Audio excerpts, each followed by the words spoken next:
Good morning and welcome along to our first Saturday since the beta. It's been about 3 months and we are back with Dundee United for part 27 today. With transfer news galore, transfer deadline day to come, one of the old firm to start on the pitch and in some winnable games that become very, very important. Mark's waiting patiently while we try and get the hang of taking mug shots. We're getting there slowly but surely. Thank you for popping in. Lovely to see a couple of you waiting already, so thank you for your support. And obviously let us know what your football team's doing today. There's a full fixture calendar, and that's probably the benefit of us moving to Saturday morning, is we can now talk football and about the fixtures ahead rather than doing captain hindsight afterwards. But it's a big day with Dundee United today, and we've actually come back 2 days earlier than planned. The main reason for that is our chairman has decided, or the board, I'm not sure it's the chairman, has decided to take charge of transfer news, which is potentially going to ruin our morning. So we'll wait and see what happens on that front. But fingers crossed, it's all good news from this point, because on the pitch, we were recovering in the last episode after changing our tactic. So for those of you that weren't here on Tuesday night, the tactic is going to look very alien to you. But we're getting there, and hopefully it'll be a positive sign for us once we get going.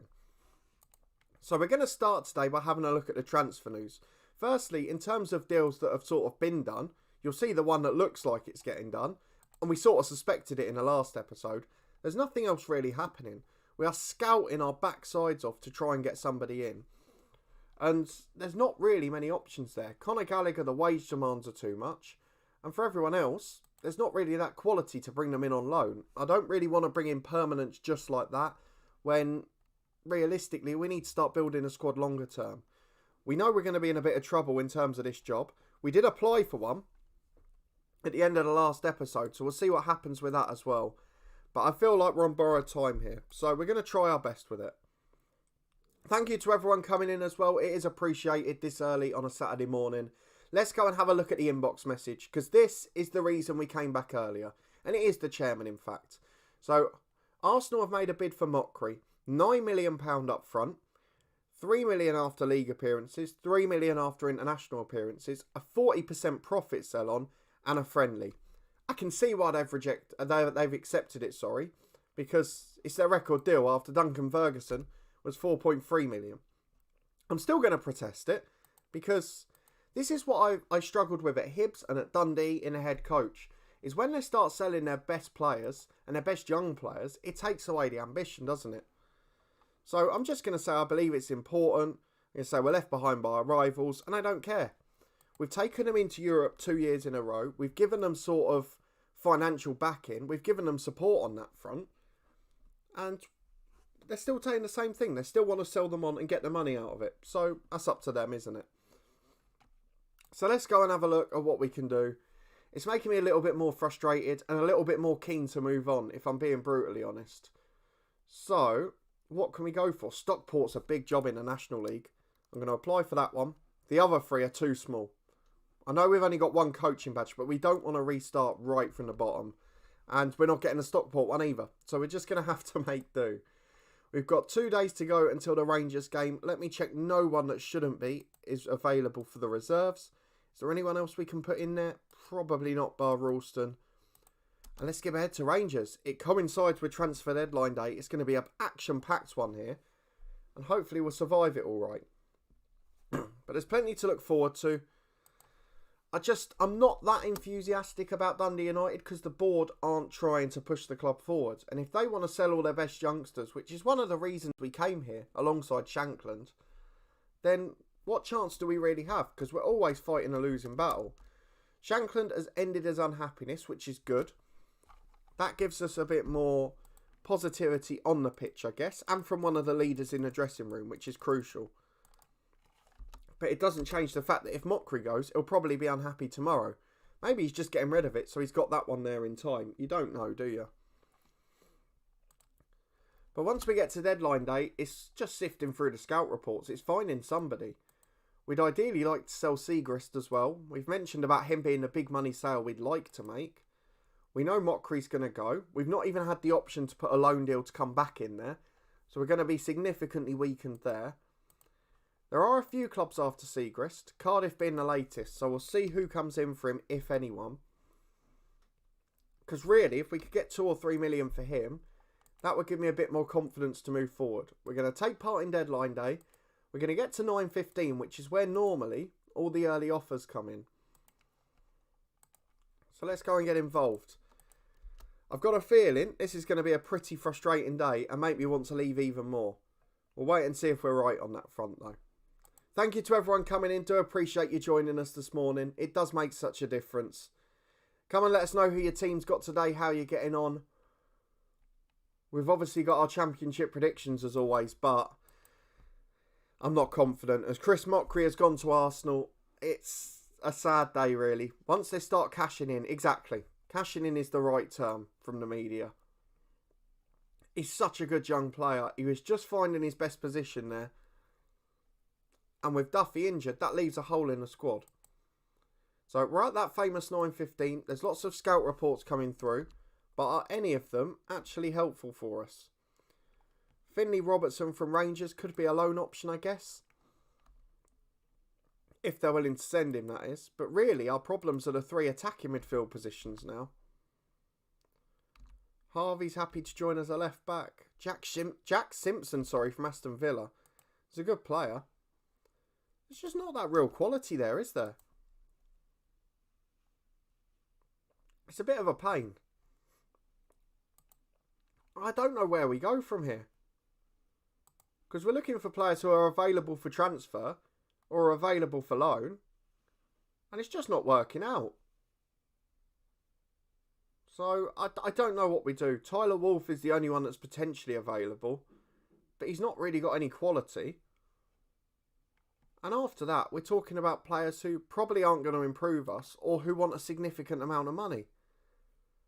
And on both of those fronts, I don't think we can invest. So it is a bit of a pain, but we'll get there. Mark, what position do you really want to strengthen? Well, we've got to replace Mockery, particularly with the new tactic. We've got that inside forward off the left, albeit we've got Dembele and we've got Duffy. We've lost Byrne already this month. Sporrell's not the most attacking option.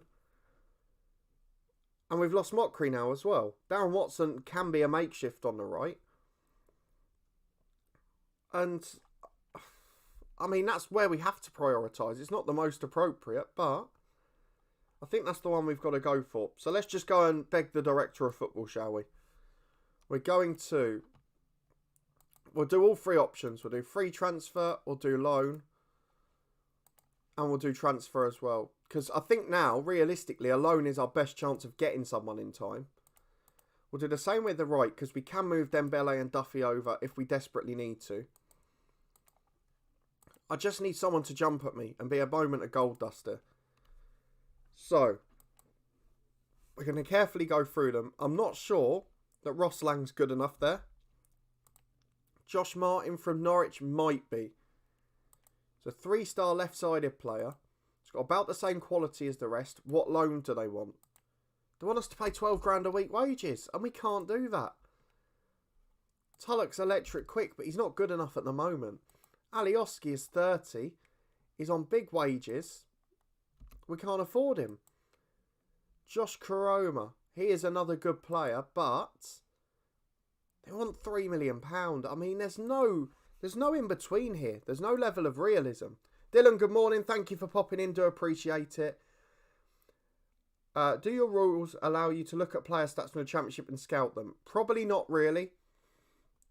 Unless they're players we would know organically. So Luton Town being the only one really, because they're players we would know inside out and we'd know where they are and what to do. I would realistically, if I took over an SPL club, go to Nathan Jones and say, can I have one of your players?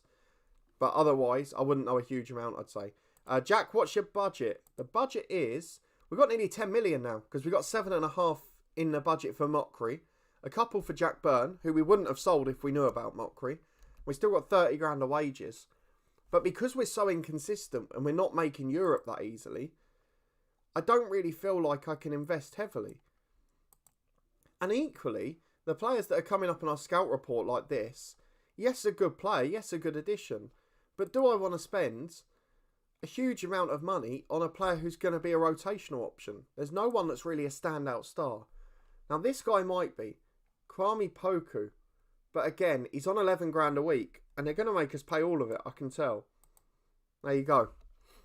I can't pay 11 grand out a week. Dylan McCanday, we had him over at Cliftonville last year. There's some clubs trying to loan him in, so what do they want?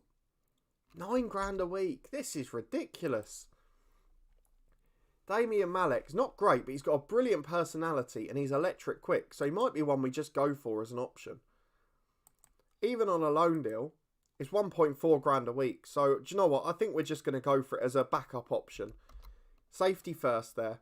We'll have a look at Wolf, who we've looked at already. He's not great. Asay Samuel, there's no way we're getting him because he's on 30 grand a week. And then finally, the one who can save the day is Josh Ginnerly. He's 3-star ability again, can play either side. They want 825 grand, and then he wants about 4 grand a week. That might be our best option. He's not actually a huge upgrade. Can we get him on loan? The option to buy for 850. Now that's better. Normally they want a mandatory fee. The option to buy is something we can cope with. Jack offer less than 100%. We do with some, but have never really worked. That's the problem. I've never seen them work successfully before. Not in FM21 anyway. Nevsky, sorry, no streaming ages. How are you? Thank you for popping in. I'm glad you're well. I've seen you in a few of the video comments as well, so no need to worry. I'm glad you're still enjoying the content and getting involved. It does make a difference. If you haven't yet today, please chuck a thumbs up on it, guys. But it's greatly appreciated. And obviously, let us know who your team's playing today, because I'm sure there's plenty of football on. We've got a couple to watch on TV. The 12:30 kickoff in the Premier League, and then Dungannon Swifts in the evening on the iPlayer. I'm going to bring Ginnerly in on loan. 4.8 grand a week. It's more than I like, but we're just going to live with it. Let's go and have a look at our scout reports. I just want to see on here, because, I mean, Conor Gallagher would be an unbelievable signing, but he's not going to join. I mean, we'd quite like to improve the number 10 as well, but with O'Reilly, it looks like staying. I don't think we need to do that either. See, Amari Hutchinson at Arsenal's a decent player, but they want 7 grand a week. I don't really want to go above 5. So I think, based on that, Ginnerly's the best of the options. Because all the other ones that are on 5 grand a week or less aren't very good. Bar perhaps Mason Bennett, but is he good enough still? It's an optional fee again, so perhaps we could just go for both. At least then we'll definitely get one. But Ginnerly's the first choice for me. Oh, Kazenga Lualua is on the transfer list. Oh, he's declined physically. That's a shame. Would have been nice to have another former Luton man and familiar name. Mark Mowbray must be next for the hook unless Blackburn win today. Yeah, it's been in our last couple of prediction shows. It's been a heavy talking point because it's 5 straight defeats. I guess it's what they expected at the start of the season. Because none of us really had Blackburn in the top 6. We said they'd be top half. They might be dark horses. But the goals have dried up. They were always shaky at the back. I don't know. Can you really expect them to be in the top 6 side? I don't know. That seems a little bit excessive. So, there's plenty of teams who have had a bad run. I mean, Brentford lost 3 in a row. Reading have lost 3 home games in a row and 4 in 5. But I can see Tony Mowbray being one of the next men out. He'll probably get linked with a Celtic job then. So, that'd be ironic, wouldn't it? Right, let's go and have a look at Luton Town. The only club I know well enough who are in the relegation zone that I can go and ask for a player. Joe Morrell is an unhappy man. We've seen, what save was it? One of my 2 long-term saves. He's at Anderlecht, banging them in a Champions League. He's a good player, though. Is that Ben Woodburn? Yeah, he was in the scout reports. I think it might have been the last episode we had a look at him. Because they want a bit of money for him, but he wants 10 grand a week. I mean, we can have a go at the loan, but I'm guessing they'll want 100%. There you go, 14,500. Good footballer, but we can't get him in. Just need the Luton job to come up again, don't I? They've got some cracking little players there. Thinking about someone like an Elliot Lee, perhaps, but they're all on 10 grand a week now. The Championship's caught up with them. Harry Cornick is transfer listed. He could be a solution. Quite often ends up in Scotland in these saves. It's a lower future fee as well, so Should we try it? We'll try and offer 90% to match Ginnerly. No, they want 100. But we'll do it. I still think he's better than Mason Bennett, to be honest, because of the age as well. But we've got some options. Is Mark Venus still his assistant? I have no idea, actually. Let's go and have a look. Blackburn Rovers. I mean, you'd imagine so. He's followed him everywhere, hasn't he? Blackburn assistant manager is... Of course it is. It is Mark Venus, yeah. Damian Johnson's there as well, the former Birmingham player. I don't recognise any of the other names. But yeah, it looks like Mark Venus is still there as assistant. Thank you for everyone coming and getting involved as well. Please do chuck a thumbs up on it if you haven't already. I do appreciate you coming and getting involved, especially in the noon time slot of Saturday. It will take a while for the Saturday mornings to pick up, we know that, because we used to do them on Sunday, but there's the real life working world for you, isn't it? So, there's a few leaked media reports about our bids. I'm just going to see by chance if there's any others in the transfer rumours, but for deadline day, it's awfully quiet. Oh, hello. Have we got a solution here? I don't know if he's good enough for our level or not. I think he might be a little bit below it. But some good players popping up there. Oh, look who it is. Leroy Macavora. Breaking legend as I live and breathe. Pat Nevin's masterclass. What a player. Billy Newton, he's a right back. Finn Yeats, no. Jeff Ware, no. Last chance. Michael O'Halloran, experienced man, but not good enough now. He's declining heavily.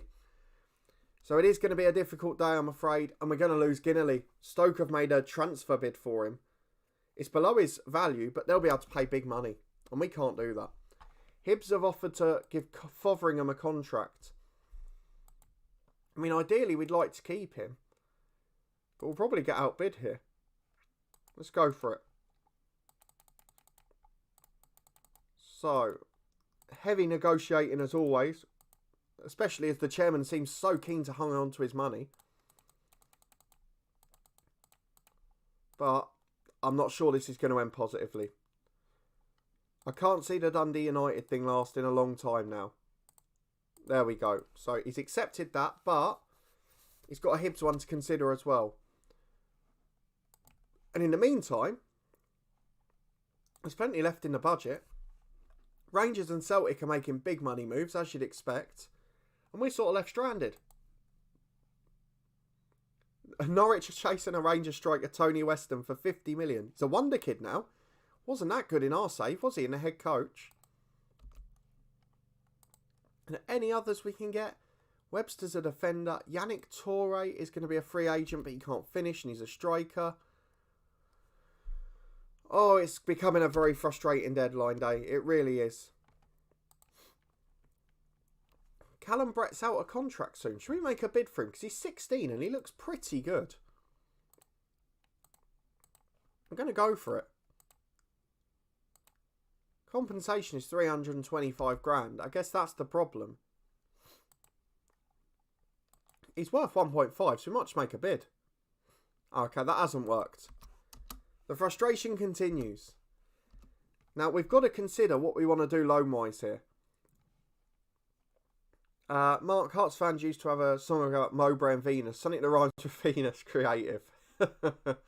Mako, what's the reason for the change in day? Just because I'm working most Sundays now for the next few months. So, just means that we don't have to cancel them. Unfortunately, it's as simple as that. The Sundays were working well, but real life work earns a wage that pays the bills. So, they have to come first. Jack, sign him up. Who do we go for here? Look, we've got Malek, who's not as good. He's younger. He's a backup, but he's got the best personality. He'll improve quickly, I've no doubt. And he's electric quick, but he's never played a professional game. Or do I go for Mason Bennett, who's the opposite of that? Has obviously had his fair bit of off-the-pitch news in recent years. But we know he's a solid player. I guess the difference with Malek is he can't play off the left. Although he can play left wing back somehow. And then the other one we've got is Harry Cornick. And we've still got the Ginnerly thing. He might agree to join us. You don't know. I think the thing is, Cornick and Bennett are ready to play. And I think that has to come into our consideration. But do you agree? Jack both, perhaps. But I think Cornick's the one as well. I think Cornick's probably better than Malik. Mark, this is the stage of FM21 that I get very frustrated at in Scotland. Players expect 7k minimum a week and it's unrealistic. But I guess it's just the football world progressing, because the same at Bangor. Now I've got players that won't come for less than £1,000 a week. And then you've got the same with, where was it last year? Cliftonville, where no one would come for under £3,000 a week. And you just get to those stages, don't you? And I guess it is the whole football world progressing, but it's basically what's driven Scotland out of elite players in recent years. So I don't know that it's unrealistic. I think it's how quick it happens, isn't it? Because in FM, everything progresses quicker. The reason I like the look of Malik is because, I mean, I'm trying to talk myself into him. Could we maybe get him on a permanent? I don't want to sell him. Alright, look, he's fairly susceptible to injuries. He's not consistent. He's not clinical. He's not got tactical intelligence. He won't fit in a dressing room. And he's got a competitive streak. I've just been talked out of him. There you go. So, Mason Bennett will come in. He's definitely the best of the lot. So, we're going to have to live with it. 3-star ability. He's natural off the left. Might grab us a few goals. So, he will go into the squad. We'll ask Shanklin to welcome him. And then we need to know about Ginnerly. He's gone to Stoke. He's rejected us. He signed a permanent deal for 10 grand a week. Can't blame him. I'm going to have one last look at the transfer rumours. Michelin midfielder Evander is linked with Dundee United after being seen at a restaurant close to the headquarters. Oh, hello. I don't quite know why he's linked with us, because he's worth £6 million and on 8 grand a week. So we'll put in an inquiry. But the agent says he's not interested in joining us. I don't understand. Rangers Kelsey Ewan is 18. Ian Harkes, he was always a good midfielder. Not quite good enough there. This is a little bit frustrating, this. Kasumi's worth too much money and he's a bit too defensive minded. Ross County's young striker Ryan Irvin, not good enough. Oh, we're going to have to accept Cornick, aren't we? It's a lot of money for a backup player, but it's only 6 months commitment, or 5 months commitment. He's quick, he's good on the break, and he gives us 2 more options, doesn't he? Jack Byrne has stayed in the end, by the way, which I didn't expect to happen whatsoever. So Jack Byrne has stayed, but he's basically the first choice number 10 now. So we've got, as it stands, Bennett or Duffy, Byrne and Dembele. Dembele's injury prone and just back from a long-term one. There's a few dodgy bits there. Thank you to everyone popping in as well. Lovely, even on a first time on a new day to be in double figures. So please do chuck a thumbs up on it. Come and get involved down in the chat. Bennett was great for me at Coventry, Macca. Good to hear. He's a good player, actually. He was always a great prospect back in the day. And he's still a solid championship player. Zeno, thoughts on Nile Ranger now with Southend?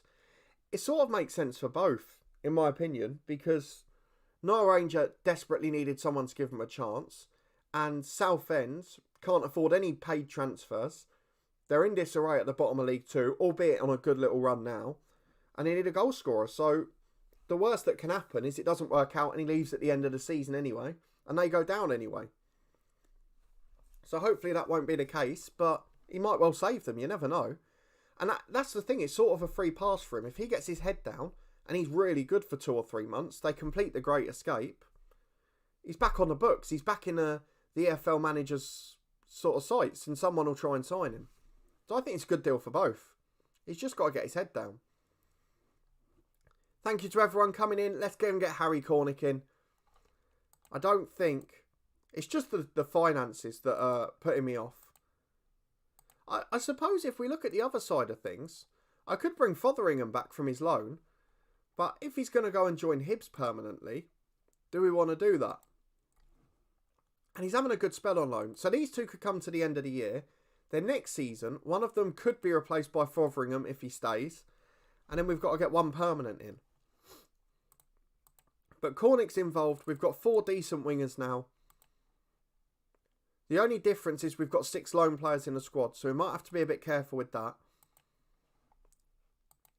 But otherwise, I'm pretty happy. So Harry Cornick can have number 25. Where's Mason Bennett? I can't see him there. Am I missing something obvious? There he is. He's ineligible. He's played on the same match day. He's already played on deadline day at 11:30. I don't believe that. Squad number's done. Squad registration for Cornick is done. And we're going to ask Kerr to welcome him. But actually, I think in terms of a deadline day, just getting the job done, perhaps we've done as well as we can. They're not going to set the world alight, but they are going to keep the squad working. Zeno, hopefully he gets scoring. He's a class player and he's owned up to his mistakes. Absolutely. He's made awful mistakes when he was young, got in with the wrong crowd, did stupid things, but he's got a chance to rebuild now. And there's a lot of people who get that chance and take it. And the only time he won't get forgiven is if he doesn't then take the chance now. Ravenite, welcome along. How's it going? Not too bad. Couple of transfers in. Well, loan deals in. They're just to tick us over, really. The big news to start today is, if you come in late, is that the board above our heads have sold Chris Mockery to Arsenal. 9 million up front, rising to 15. And now he's loan listed. But they're going to want £8,500 a week, which we can't afford. It's ridiculous. We've bought in Mason Bennett and Harry Cornick. They're coming in on loan until the end of the season. And it all looks all right. Sigra's heading for an exit. We've sort of talked it up. And there's no offers for him, so it looks like he might be staying. Aha, there we go. Right on cue. Charlie, sorry I'm late. Did Linfield effectively win the league last night? Brilliant game, by the way. Linfield v Larne. What a football match. End-to-end exciting, chaotic, full of mistakes. It was a proper Irish League game. But yeah, I think Linfield have wrapped it up now. The other teams are catching up in terms of they're starting to make those marquee signings, The likes of, I guess, Shea McCartan to Ballymena. Clifton Villa put in a couple of great players from the League of Ireland. Roy Carroll went to Dungannon, didn't he? And there's some big ones at Larne, but none of them have got the squad Linfield have got and the infrastructure Linfield have got. And that's the difference at the minute. But give it a year or two, that may change. Jack, try offering him. No need now. We have got Blackburn Rovers. I'm going to try and edge it up slightly, because they can always negotiate if they're not happy. I'm not worried about the per league appearance, because that'll happen anyway. But let's just try and edge the others up a bit. They're happy. So, 3 million up front. 200 grand added on. Oh no, 50 grand added on, sorry. And then 60 grand for the first 10 games. With Nathan Baxter already here, that's how we've got to make our money. And if in future years, like Mark says earlier, we've reached that stage where we've got to bid bigger in terms of wages, we need to bring in transfer fees. The Football Channel, welcome along. Thank you to all the regulars popping in. I do appreciate the support after changing to a new day. I know it's enforced, but I do appreciate it nonetheless. So please do chuck a thumbs up on it. And I hope you continue to enjoy it. Ravenite, 9 million, not bad. Twice United's record transfer fee. Yeah, I mentioned it in the sale. 4.3 for Duncan Ferguson before. I meant offer Mockery 50% wage. So everyone I've done it on, I will do it just in case. But every single one I've done it on, they've then rejected it immediately. And he's wanted by Charlton now, so he'll probably end up there. So if we go down to like, well, let's say 60%, because that's what we can pay. They just go straight back to 100. And if we go 60, they go straight back to 100. So I will put the bid in. But I've got a sneaky suspicion he won't be joining.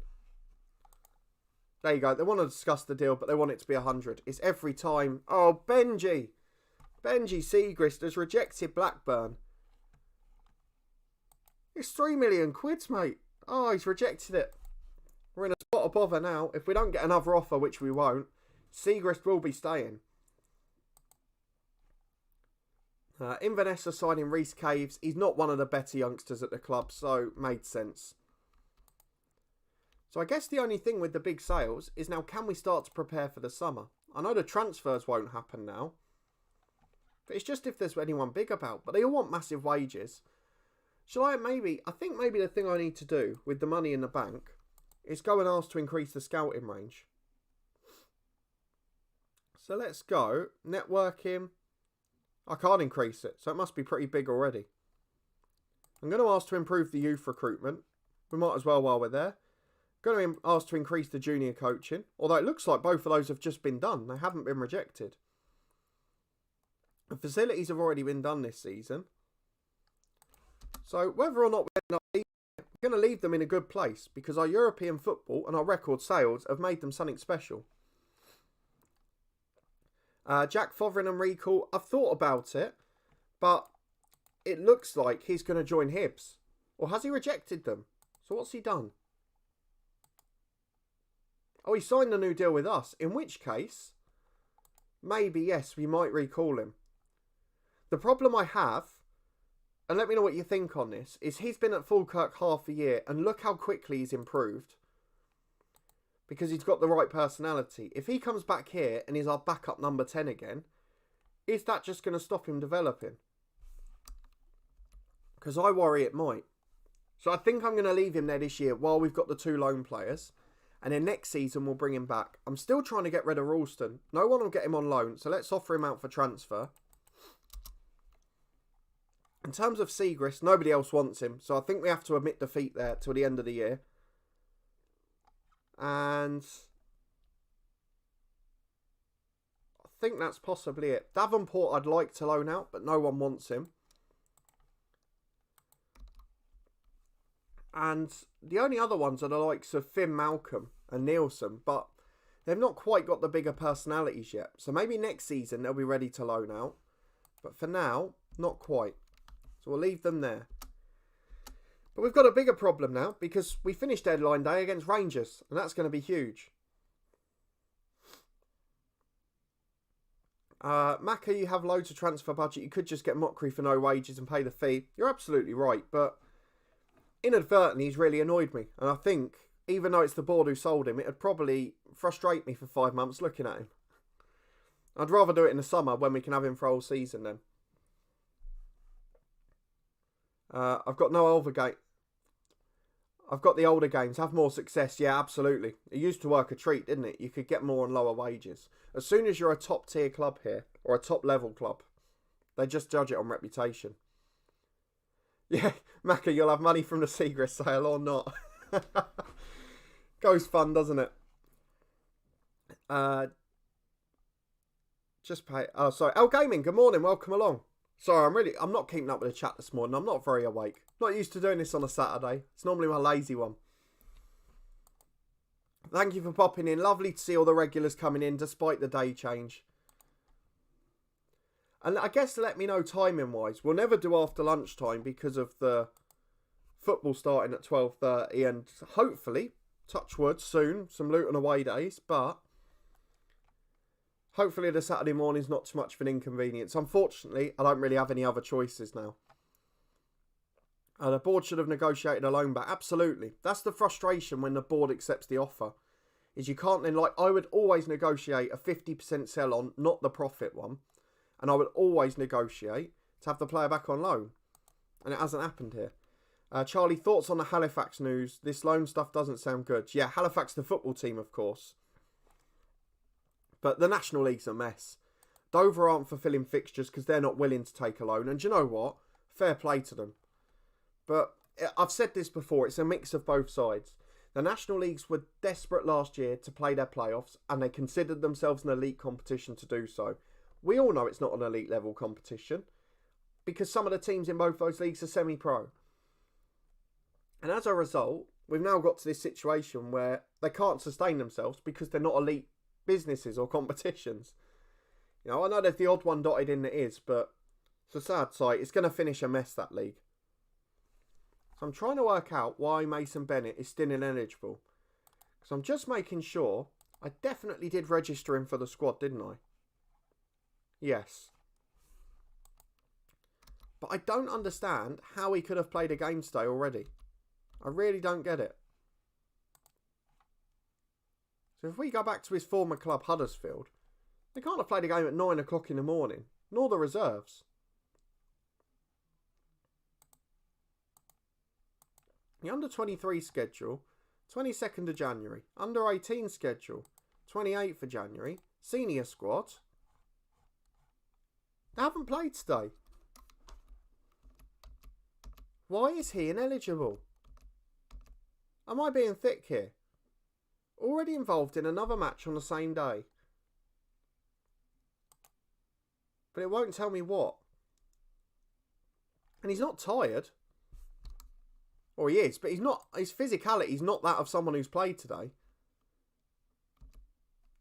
I don't understand.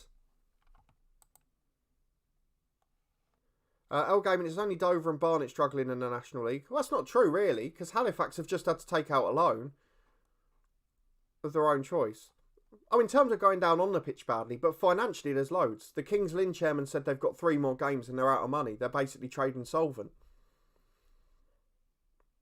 That's the problem. There's now 4 clubs who are basically saying they probably can't fulfil their fixtures. It's really silly. L Gaming, I thought it was Sunday when you saw the live stream. Yeah, I mean, to be honest, the Sundays were working well. It's just a shame work-wise. Wales, England in the rugby today, Triple Crown. I'm focused on the egg this weekend. Well, the France game's off, isn't it, with Scotland? Ravenite, you think there's any chance at all of Lampard at Celtic?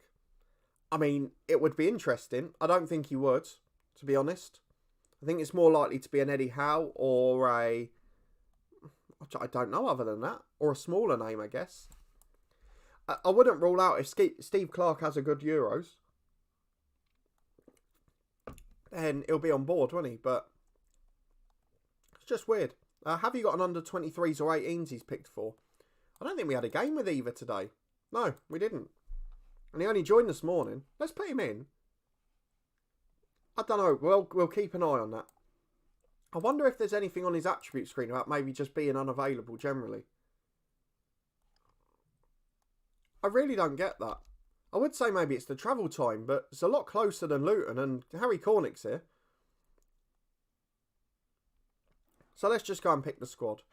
We've got a lot of fitness problems. In fact, you know what I'm going to do? With the cups and everything coming up, I'm just going to rest a lot. We'll play our reserves like we often do in these matches against the old firm. We beat Celtic doing it last time. We'll have Baxter in goal. We will have... I mean, it's a slight problem that I've played people in the reserves yesterday. Because, yeah, look, all these other ones that played in the reserves, they're fit today because they played yesterday. It really is strange. Dehaney's going to come in at right back, or is it going to be Matheson? I think we'll stick Dehaney, sorry. Curtin alongside, Finley, Nielsen. Let's go Finley. So we are going to have to play some people who aren't fit, aren't we? Looking at the squad. Let's get rid of these unavailable ones now. So up front, we're going to go for McNulty. On the wing, we're going to go for Watson. We're going to go for Harry Cornick. We've got O'Reilly there, but I'm not sure whereabouts I want him to play. It means Sporrell can play left back. And do we just have to play some that aren't fit? I think we probably do. I don't know if I'd rather play tired people who are going to get battered in this match. But I suppose it's only one. If we get O'Reilly in as well, there's only one left. So out of someone like Davenport perhaps, or maybe even in the number 10 of Finn Malcolm or someone of the likes, we'll probably be alright. I'm going to bring Davenport in. O'Reilly can play number 10. Davenport alongside Ray. I don't know who's better which side. Probably like that. Although they're both better in defensive roles.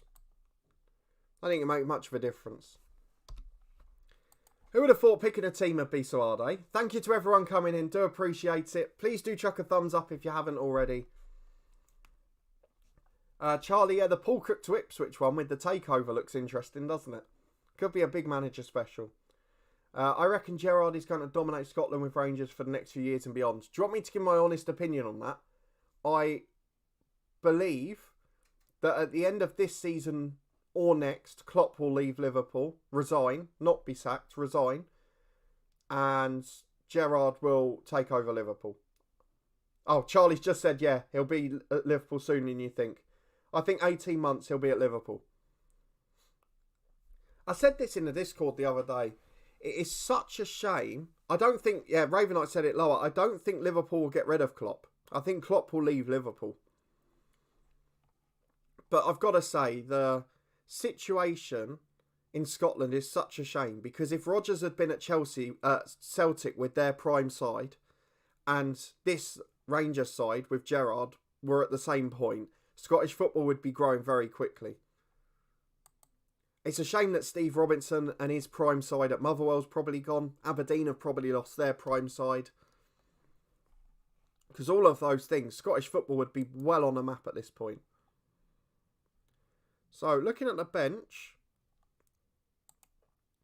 just going to get some of the reserves in first.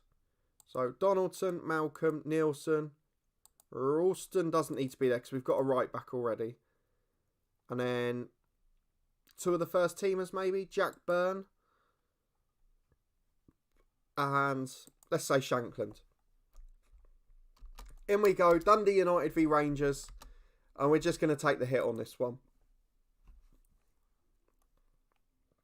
Gerrard won't leave unless for Liverpool.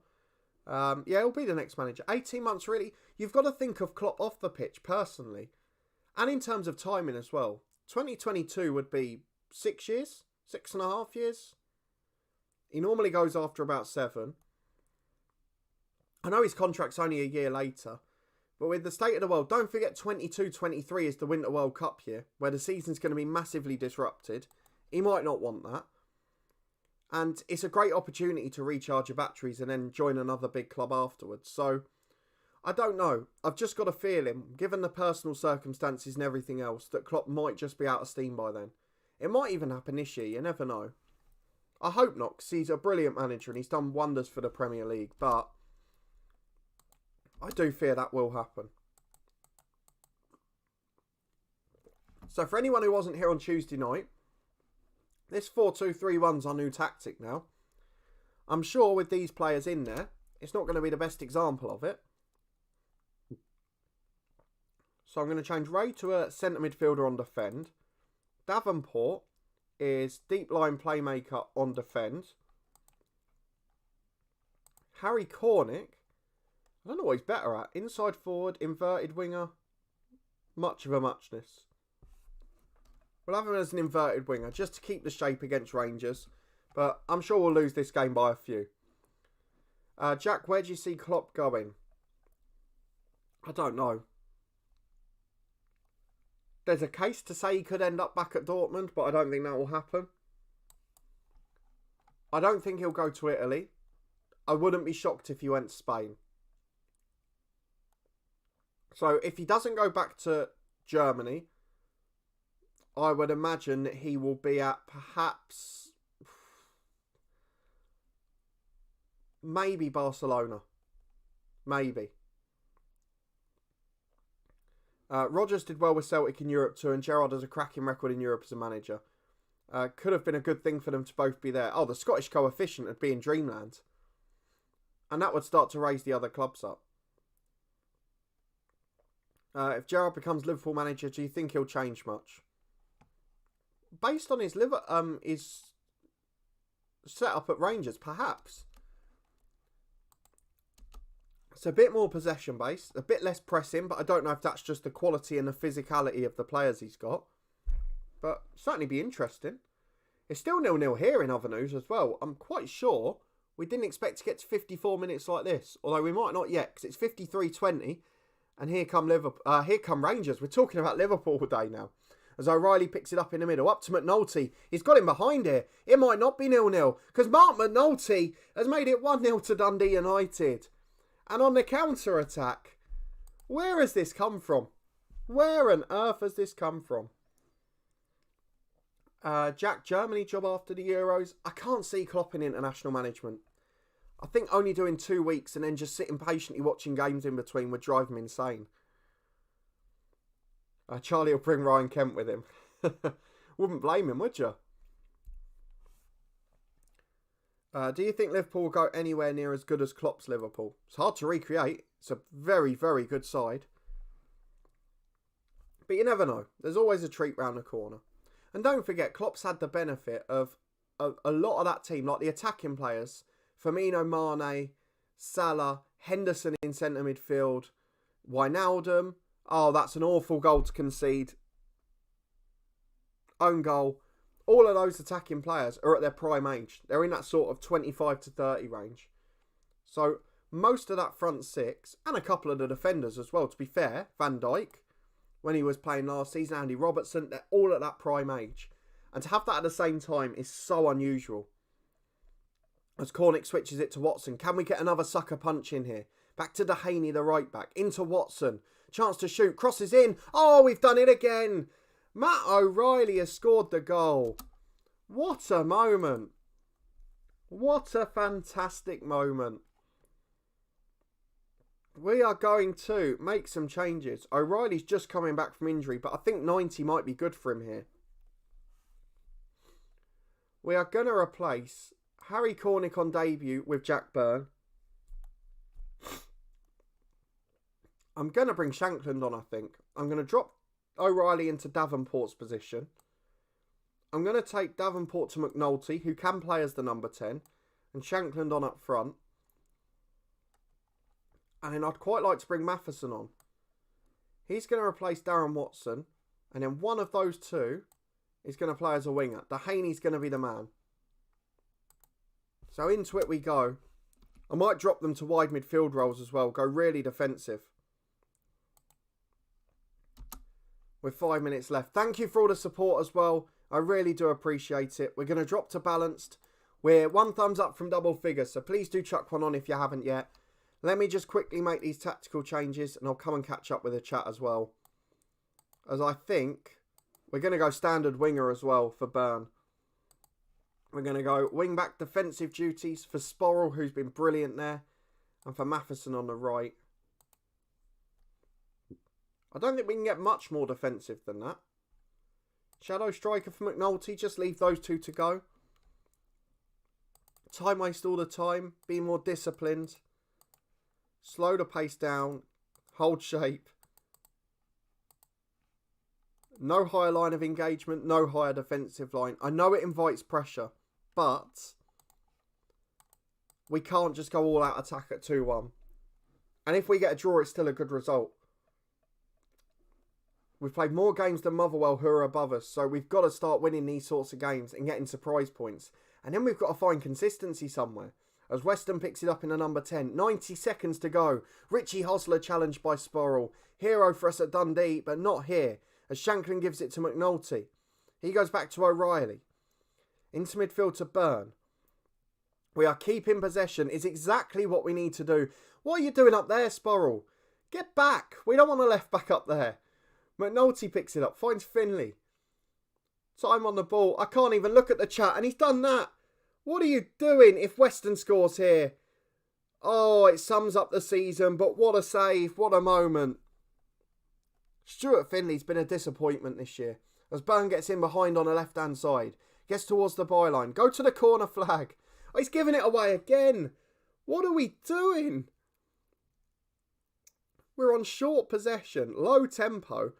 And they're treating it like a hot potato and passing it 50 yards back to the Rangers players. I don't understand. Hanko gets there. Finley heads away. Only goes as far as Jack. I still can't look away. Byrne blocks it. That's got to be it. It has to be. Byrne goes down the line. Shankland gets there. Do the right thing. Hold it up. Excellent. Finds Byrne. On the ball on the left-hand side. Back into O'Reilly. Up to Sporrell. There you go. Who thought we were winning that game? What a one. What a fantastic win. Thank you for all the extra support. Let me catch up with the chat. Klopp to Madrid and Guardiola to Barca. Guardiola won't go back there, I don't think. And Klopp doesn't suit Madrid. The way it's run, the way it works. Klopp won't go to Madrid. He always goes to clubs that are run in a certain way. and Barca are a lot closer to it. Joseph, good morning. Thank you. Appreciate for joining in. It is too early, but unfortunately, we have to move from Sunday to Saturday. But I'll be working at 8:30 on Sunday morning, so you can all feel sorry for me then. But yeah, the only reason we've moved days is because of the work pattern, and the real life work pays the bills, doesn't it? One day maybe this will, but we're not quite there yet. Jack, I can see him fitting in with Atletico, but Simeone isn't likely to leave. Yeah, the intensity's the same, but there's a lot of change on the footballing side. El Gaming agreed, yeah, absolutely. I can see him going to Atletico. Real Madrid's the only one I can't see out of the three. He'll bring Morelos too if he doesn't leave first, then moan when he gets sent off every other week. To be fair, for a club like Liverpool, where it's very hard, you've seen it with Spurs, to get a backup striker, Morelos would do that at Liverpool. Works a treat. Craig, good morning. Thank you for popping in. Appreciate it as always. Charlie, there's the time wasting. I tell you what, Craig, I will say this. There's an episode of The Head Coach coming tomorrow, maybe? I'm trying to think which one it is. Yeah, it's tomorrow's one. You're both going to love it. There's some absolute joy in there. No, it's today. It's today's Head Coach. My mistake. It's today's Head Coach. It's made for you two. I'm sure I'll get the comments after it. It's one not to miss. Let's put it that way. James Daly and Sam Greenwood, both on top 4 League One scorers on my save. Oh, excellent.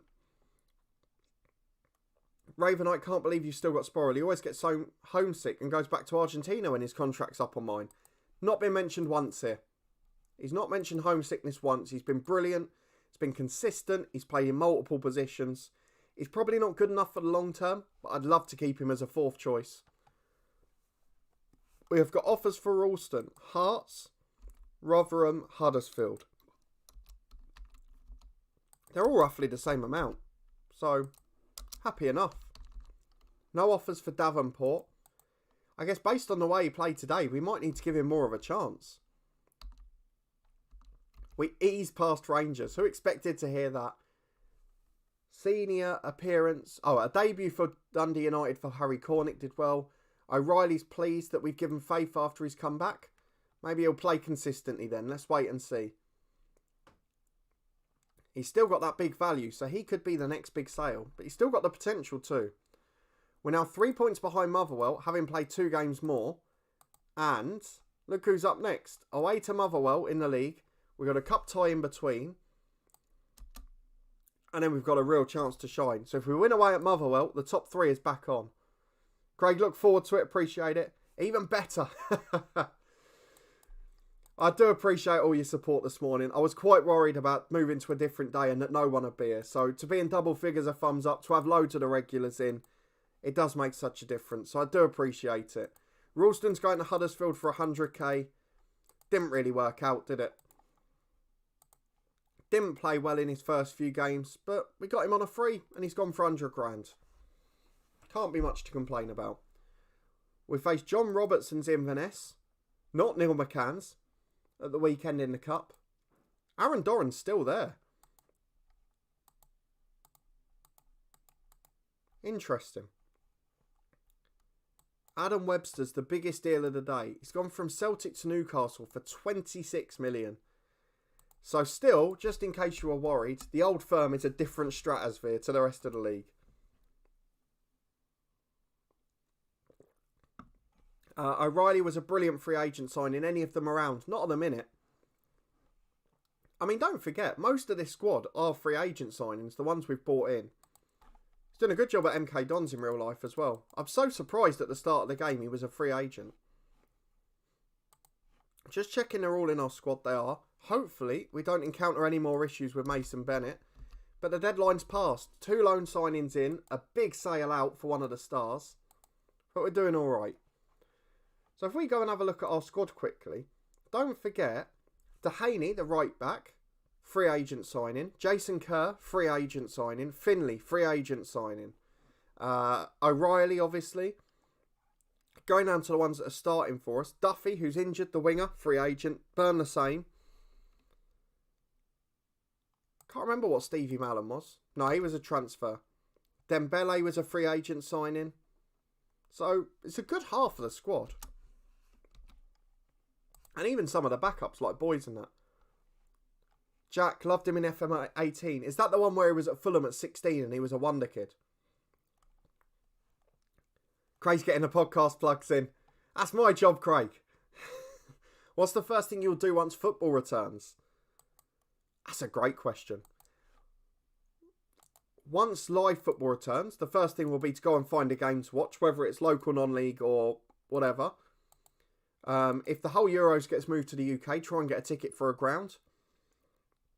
And the first thing we'll do in terms of generally is probably be in Charlie's garden or lounge to watch a game of the Euros and hopefully live stream it over on the podcast channel. We'd like to do a bit of all of that. I'm not going to do too many podcast plugs today, but it has been the most insane week we've ever had on the channel. And we are on the verge, remarkably, after being on 800 a few weeks ago, of closing in on 1,000 subscribers. So if you haven't yet, please do go over and click the button. It makes such a massive difference. And Craig's only saying to watch the championship predictions over everything else because he's top of the table on that. So go and watch everything else apart from that. Don't give him the satisfaction. We've got a former player in a pair up front for Inverness. Are Motherwell in action at all? They've got games in hand, so they must be playing one of these nights. And for us, it's about making sure they drop points. Do you ever use Mazzala? I felt like it was a cheat code in FM18. Used to the centre midfields consistently, scoring 10 or 15 a season with one of them.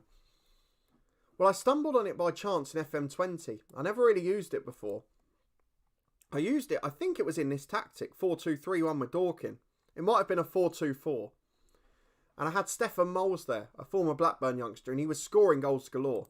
But they weren't constant Mazzala's rolls, they were 25 yards out. So I think that's where it surprised me. Oh, Celtic have signed Tanganga instead. It's not bad going, is it? 2 goals on debut. Oh, Motherwell lost. It brings Hibs closer, but they've played more games. It is really tightening up again. Between Motherwell, Dundee United, Aberdeen, Hibs, and maybe Livingston with the games in hand, it is so tight. And if you look at Hamilton, they were third and flying last year. They're at a point a game this season. Andrew Winter's still there up front. Still scoring goals, to be fair to him, but not much else happening. Any other big signings in Scotland at the end of the window? Don't think so. In fact, it doesn't look much at all, does there? Tanganga's the big one on deadline day. In fact, there's loads of deadline day signings. Are there any massive deals? Just keep an eye out. That Jeff Ware went to Ayr United. He's a good player at that level. Torres to St Mirren we saw. Most of it was players out. Daniel Harvey went to Hamilton. A lot of part exchanges between Hibs and Hamilton. Oh, Jorrit Hendricks to Celtic as well. So they sold... I mean, that's brilliant football, isn't it? They sold Webster to Newcastle for 26 million. Bought in Jorrit Hendricks for 12.5 from PSV. Bought in Jan Bednarek, one of our new heroes at Southampton in the head coach, our new club, for 6.25 million. 4.2 for a Tanganga. So they've bought in 2 centre-halves that are as good as Webster anyway, and a quality centre midfielder. That, whoever's in charge of Celtic, still Neil Lennon, I hate to say it, is very, very good signings and very good management. We've just encountered a big problem. Jacob, nice to be able to catch up with this on my break. Thank you for popping in. I appreciate you spending your break with me. Unfortunately, we've only moved today because we're working on Sundays. So, for most weeks now, Saturday's the only opportunity for us at the weekend. We have got 6 players not registered for the squad. No, 5 players, sorry. But I can only put 3 replacements in. Well, this is a spot of bother, isn't it? Ali McCann has got to go in because he's first choice. Dehaney's got to go in. Baxter I'm not so worried about because Sigra is still here. But then it's one of Bennett or Cornick. Cornick played well on his debut. Bennett's rated better. And the other two are going to get in a strop because we don't pick them. And I haven't got a choice. One quick question. Is Sigra still contracted to Dundee United? Don't, Jacob. Not today. We had an offer for £3.5 million from Blackburn. We accepted it and he rejected them. As it turns out, in terms of European spots, that's a good thing. But for everything else, it's a shame. And don't forget on that front moving forward, Mockery was one of the under-21s. One that was going to be homegrown at the club. And there you go. Craig, am I? Don't be silly. Naughty boy.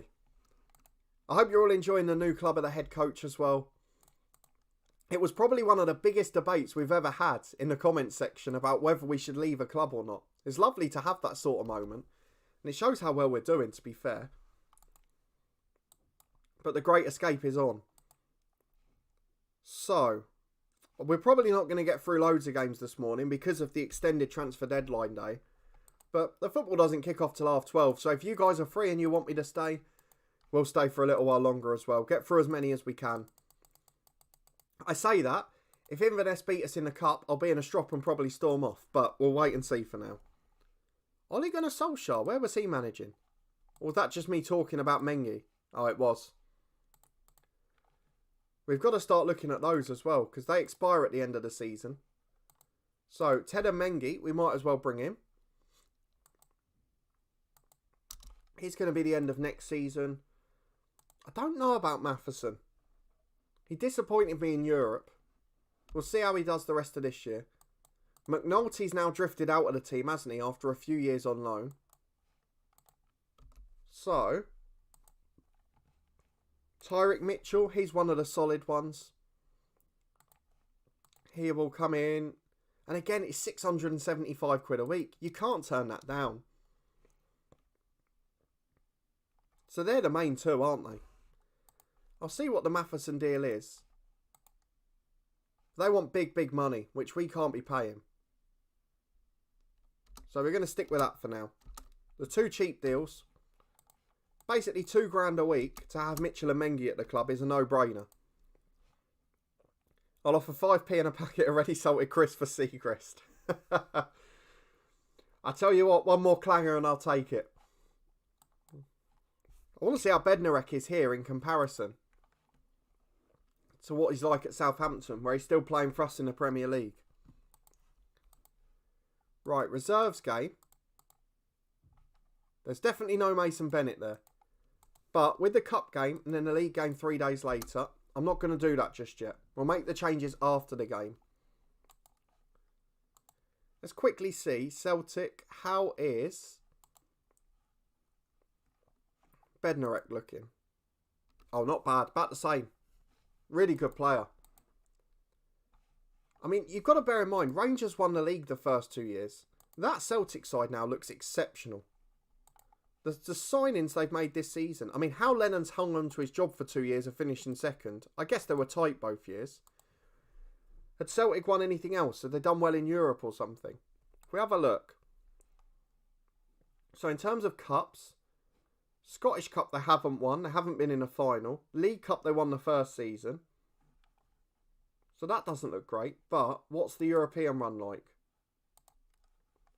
This season, they've got through.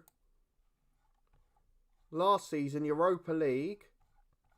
Oh wow, they got all the way to the semi-finals. And the year before, second knockout round. Our first knockout round against Arsenal though. And it was only away goals. So I can see why he stayed in the job based on that. But they've got a great side now. But for us, we've got a different sort of challenge. Inverness Caledonian Thistle is our one. So let's see how we get on. Thank you to everyone coming in as well. It does make such a difference. Please do chuck a thumbs up on it if you haven't already. I do appreciate your support, particularly with it being a new different day. And because we've got 2 games in 3 days, and then we've got a week off, I'm going to go for all of the first teamers, apart from those with a heavy match load, I think.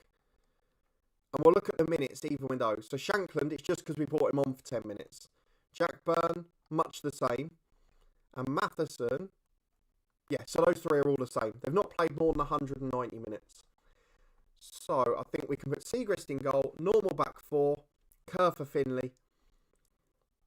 McCann in midfield with, I think we have to go Mallon, do we? I mean, O'Reilly was brilliant. So tell you what, because Burn's got a heavy match load anyway, let's go O'Reilly out for Mallon. I can't remember which way round I had these before, but either way, that's fine. McCann was the better defensive one, wasn't he? So he was in a tackle there. In attacking midfield, we can go O'Reilly again, build his fitness. Up front, we've got Shankland, or we've got McNulty. I think McNulty's okay for the cup, so we'll play McNulty. Bennett is free today, so he's going to start. Let's get Watson out. Then Dembele and Bennett will be the wingers. On the bench, we're going to have Harry Cornick. We're not going to have a goalkeeper. We'll have the Haney. He didn't play well, but the Haney could play this as well. We could rest all of those. On the bench, we'll have Darren Watson. We've got to get Sporrell in there. I don't know why the assistant doesn't rate Sporrell at all. And we'll leave it at that. But we've got three players on the bench who haven't got a heavy match load. In fact, we've got to have a keeper. So, who misses out? I think looking at that, it's got to be Burn, who's the least needed. So I'll get him out as well. But that is otherwise a very strong side. So it should be enough to beat Inverness. Jacob, I reckon Rangers will do well in Europa League this season. Got to be careful of Slavia Prague though. They are such a good side. And a lot of people get worried about them.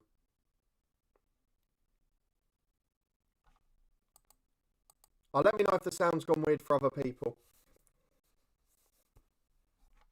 Hang on.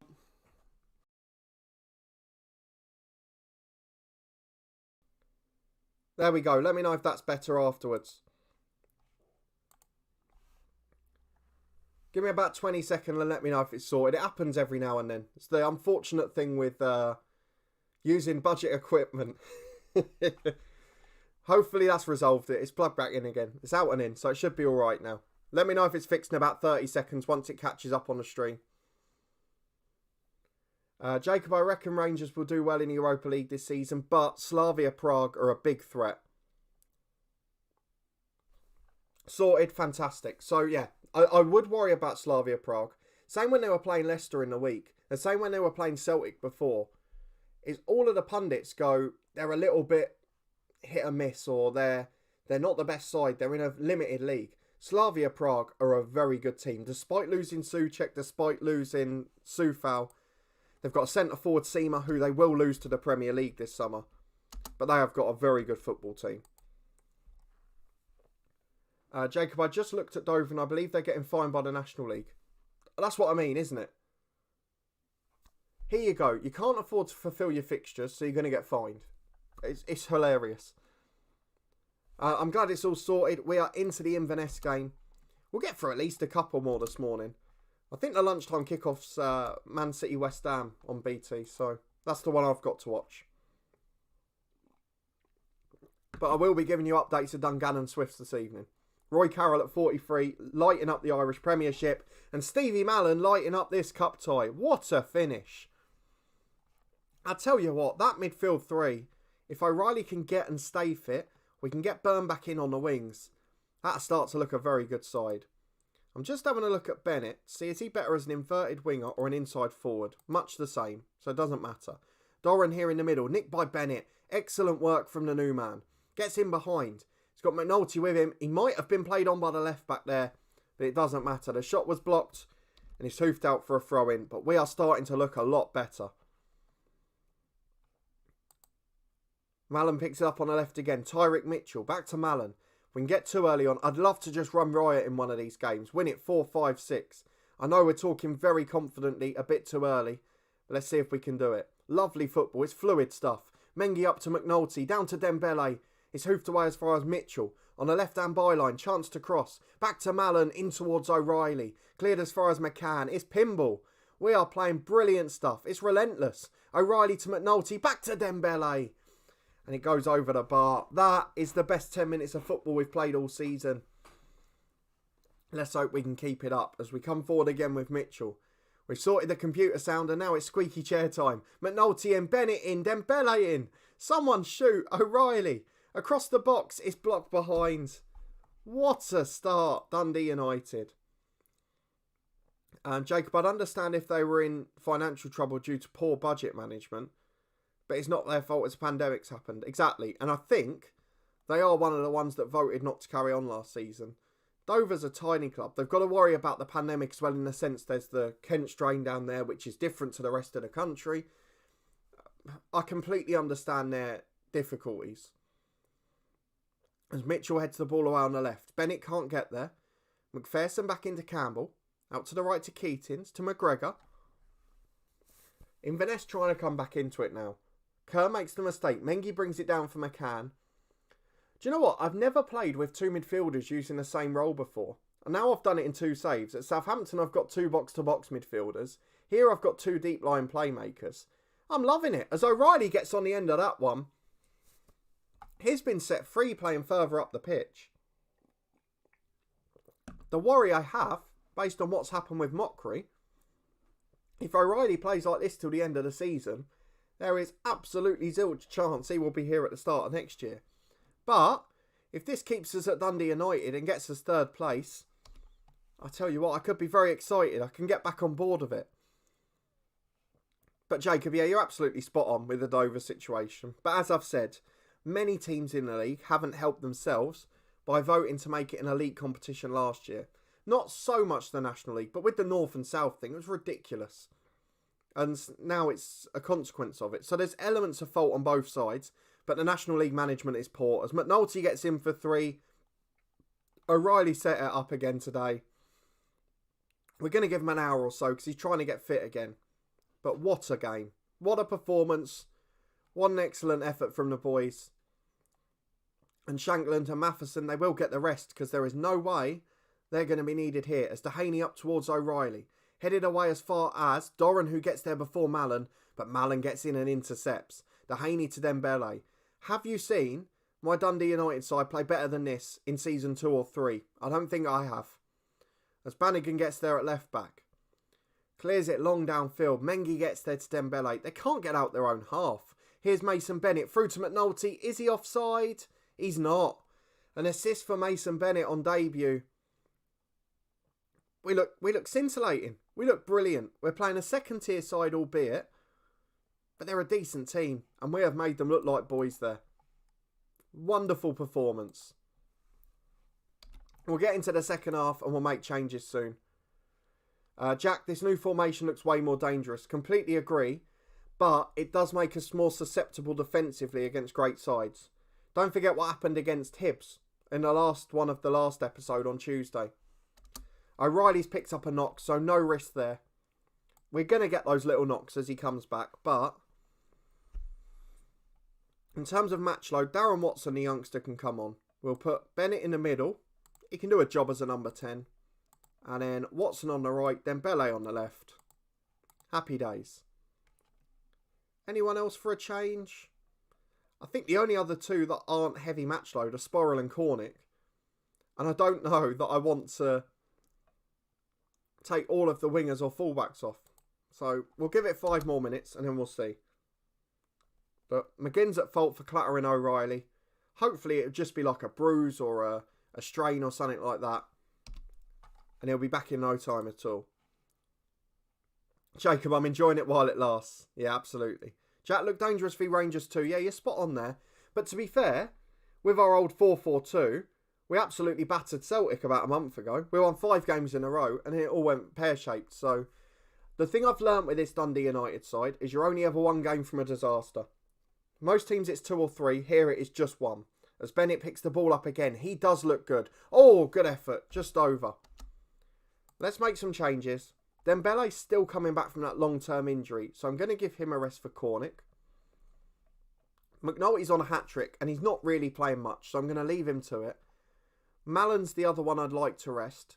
So is there a way I can do that for Sporrell without harming the team? Sporrell's competent in centre midfield. Easy as that. He's better as a box-to-box, but I don't want to commit that much.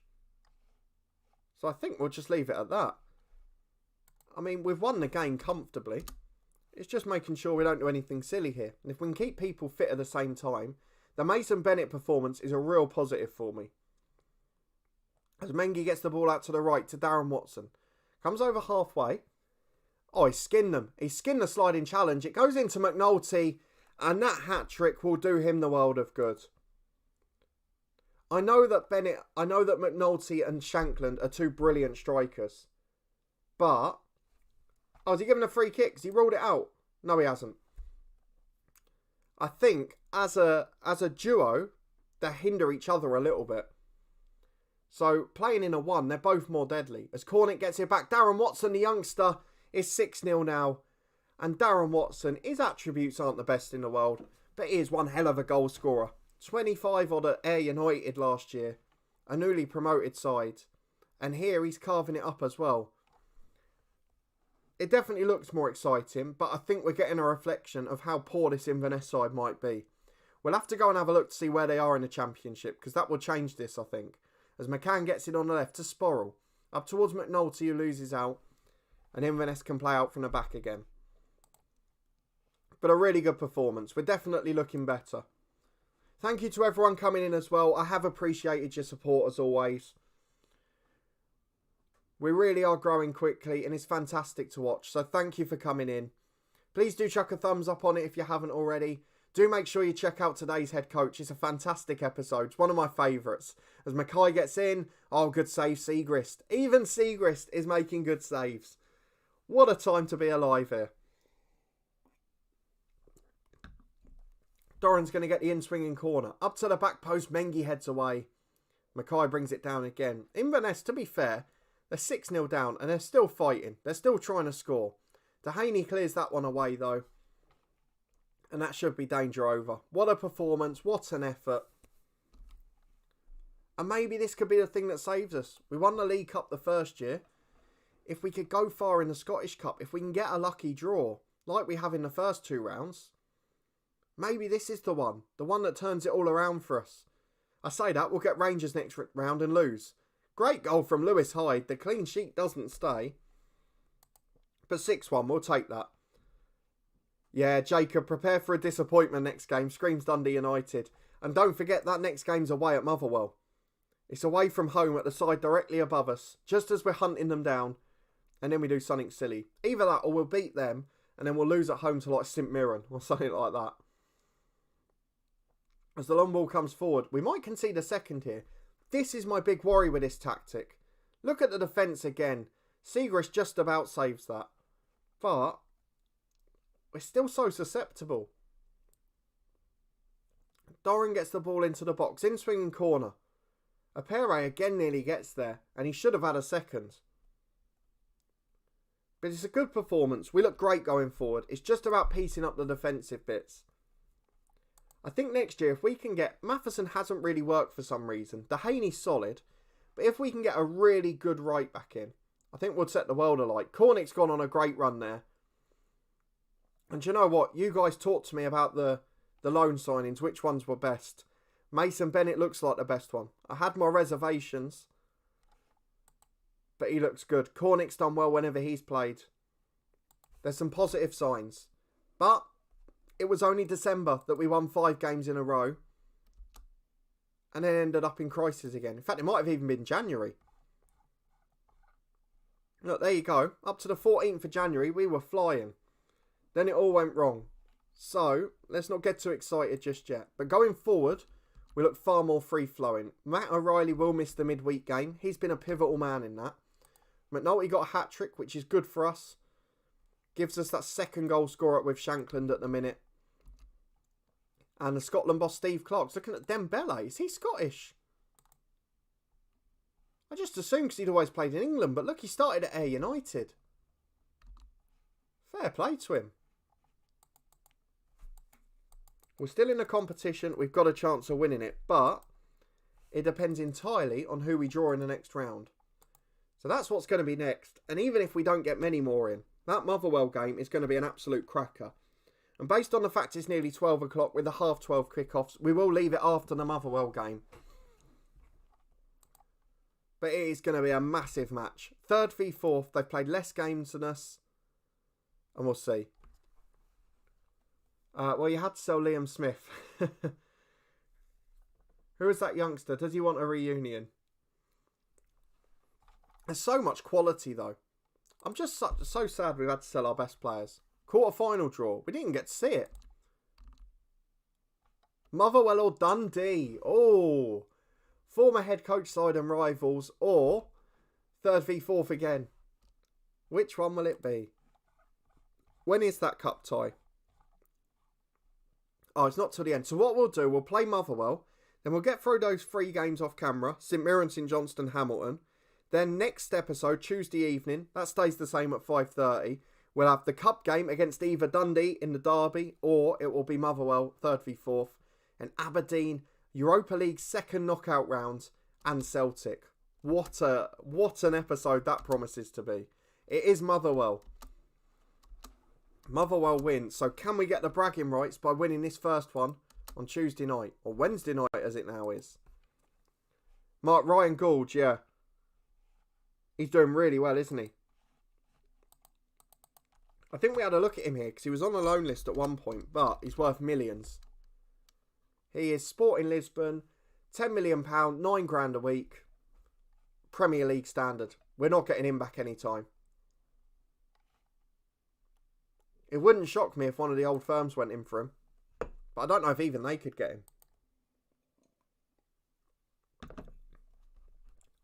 But what a midfield. That's the thing. If these Scottish sides, just one of them went, do you know what? For 4 years, like Hibs in the mid-2000s, or Dundee United the last couple of years, just went, we're going to keep hold of them.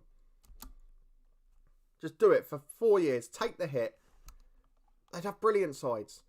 Like, Mockery's there. You've got Mockery coming through. You've got Watson coming through. You've got Finn Malcolm coming through. Fotheringham. You add into the mix someone like Ryan Gould staying. That Hibs side where they just had half the team split by the old firms. So frustrating. Mengi and Mitchell are staying for another year. That's positive for us. Ravenite, yeah, I suppose you were hoping for Dundee. I guess from a channel point of view, so was I. Because obviously we had Dundee in the head coach, so it would have been memorable. But either way, it's going to be a massive episode. Don't know when the next Dundee game is, actually. Or did they get relegated? Maybe they went down. They did. So Inverness are 3rd in the Championship, which makes me feel a lot better. Dundee went down, they're 9th. Oh, they haven't come up at any stage. What's going on at Dundee? That'll cheer you up, Ravenite, eh? Kilmarnock are back on top again, but that is tight up there. Hearts still in mid-table in the Championship. They just can't get back up. Very interesting. Thank you to everyone popping in as well for the support. It's lovely to have so many here, especially when I was worried about changing days. We've got one more this morning, Motherwell away. And if we win it, I know it's with extra games played, but if we win it by more than 1 goal, we will finish this episode in 3rd place in the league. And to be fair then, it will only be 1 more game played. So it will be starting to get towards the stage where it's in our hands again. But winning the game is far easier said than done. Here we go. We're going to make the changes suggested, I think, are we? No, they keep putting Darren Watson in. I know he's a solid player now. He is improving. But he's not that good in comparison to some of the others. O'Reilly is out. Matheson will come back in at right back. I'm going to stick with Kerr ahead of Finley. Shanklin will be back in up front. Harsh on McNulty, I know. McNulty could be the number 10 yet, though. So don't get too despairing. I think it will be Jack Byrne, though. Duffy's still out injured. Who do I go on the wings? Do I stick with Bennett and Dembele? I think they're the best 2 based on that performance. Baxter doesn't need to be on the bench for this game. So, I can bring Glenn Ray back in. I think at the moment, that's our strongest squad on paper. Watson gives that bit of youth. Cornick and McNulty the attacking quality. Finley, Dehaney, Sporrell, Gray have got that versatility and defensive mindset. And the starting 11's still very good. So that's what we're going to go for. The only real choice at the moment is right back. And if O'Reilly was fit, he'd be playing. But apart from that, I'm confident. Motherwell v Dundee United. In the context of our season, this might be the biggest game we've had.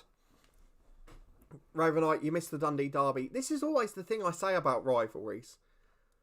Like, everyone goes, I want my rivals to fail. But do you really? Because you want them in the same division as you. And that's the thing I always worry about. Like, why would you want your rivals to be 3 divisions below you? Because you don't get that. And still in the area, it's nice if all the teams are doing well. They've got more jobs available and things like that. So, I know it's a weird way of looking at it. But we've got a free kick early on. Stevie Mallon to take. Oh, it was almost sublime. Smashes the crossbar and bounces down. But again, early on, we look very, very good here. What a fantastic start to the game. No shots for Motherwell in 15 minutes. But to be fair, we've not hit the target yet. We're dominating the possession. We're dominating the match. We've got nothing to show for it. And Motherwell, trust me, will take a 0-0 right now. Half an hour gone. They've got a corner and he might change that. To the back post to McHugh. Header straight at Sigra. Easily dealt with. We've got to now play him basically till the end of the season because we need to get the sell-on fee for him that's as big as possible. As Byrne goes down the right-hand side, then Bellet's running off him. Shankland's in the middle, but the cross is poor and blocked. Johnston will bring it away. Dembele wins it again though. The pressing intensity is brilliant. Dembele comes forward. Man over on the left. Goes for the shot himself. The one thing I will say about him is he's a little bit greedy there. Jack, 3-2 win is my guess for this game. To be honest, I don't think I could take the tension of it. Although, to be fair, both sides have attacked well despite the goalless first half hour. As O'Donnell gets it to Cole. Former Luton hero Stephen O'Donnell gets to the right byline. Chance to cross it in. Cuts back to Cole. He will deliver it, I'm sure. Back to McHugh. Someone's going to shoot. O'Donnell to McHugh. He is the man, I think. No. Mallon nicks it. Finds Lawrence Shankland. Plays in Mason Bennett. Shankland's going again. Switches it to Dembele instead. He's going to shoot here. Oh, it's wide. Dembele's finishing has been it's been absolutely appalling, to be honest. It's not rated that well. How is this 0-0? Look at the expected goals. We have dominated. But we're not hitting the target with our chances. And that's becoming a big concern. At half-time, it is remarkably goalless. And I tell you what, who was it who said disappointment next game? Jacob, you might be spot on. Yeah, Mark, you're spot on about Ryan Gould as well. Absolutely right. I don't think, Jack, this is going to be 3-2 now. Though we are coming forward with Mallon to Mason Bennett. And straight at the keeper. For all of Bennett and Dembele's quality today, neither of them have really taken a chance as well. And I think with an hour gone, I've got to gamble. Bennett's knackered, but he's been great. Harry Cornick looks complacent. So, let's bring on McNulty. I know this is unique, but Dembele's going to come off. Byrne over to the right wing, which he can do naturally. And McNulty as a shadow striker, where he scored his last goal in the weekend's game. I'm going to replace Bennett with Cornick, because he's going to be shattered now. I mean, the other one that's underperformed, really, is Shankland. But McCann's knackered too. So the changes are sort of being forced on me by fitness. And without O'Reilly, we've got to do it. So McCann off. Ray on. He will now be a centre midfielder on defence. And isn't this frustrating? The fact that we've dominated the match. Look at the stats. It's been like an FA Cup tie of top side v average side. One shot they've had. We've had 17. 5 on target. The expected goals is almost 2. And every time we get positive, we get excited, we start to look good, we throw it away. A draw leaves Motherwell 3 points clear with a game in hand. Again, performance-wise, the signs are brilliant. But we've thrown it away. Do we know who Motherwell's game in hand? It's away at Rangers. So to be fair, that might not be as bad. it still looked good, but I'm so concerned that those attackers can't score. Jack a bit off with a 3-2. I appreciate the optimism. But a 0-0 draw, a disappointing way to finish after what we've had. But generally, a very good morning. When we started and Chris Mockery was getting sold under our nose, we were a bit concerned. But the loan signings look good, it's just getting them fit. They've all got 6 days off now. We're going to get through what should be the winnable games off camera. St Mirren at home, St Johnstone at home, Hamilton away. And we will be back for the Scottish Cup quarter-final on Tuesday night at 5:30, followed by Aberdeen, the return to Europe in a second knockout round, and Celtic away in the SPFL as well. A brilliant morning. Thank you for your incredible support. Third place is still on in the chase. Our job safety, let's have a quick look at that one. I don't want to judge it too soon, Jack, and that's why I don't gamble, absolutely. Our job safety is still average, but the recent performances are getting us more positive. The youth recruitment at junior coaching's improved, so hopefully we get more stars in future youth intakes. And as a result, at the club, the facilities there, they're all good. We've got to be happy with where we are. It's just about nicking third, or we're never going to get to see the end of this. So we will be back on Tuesday night. Thank you so much for supporting, particularly with the change of day due to work commitments. I do appreciate so many of the regulars coming in and making it feel like any other live stream. If you missed any of the action, there'll be a full replay on the channel. Please do check out the head coach later. And if disappointments come in Europe as well, maybe from Bangor City. So come and get involved in that one too. Thank you for watching. Thank you for your support as always. And I'll see you next time. Tuesday night at 5:30 as normal. And thank you for your incredible support. I'll see you there.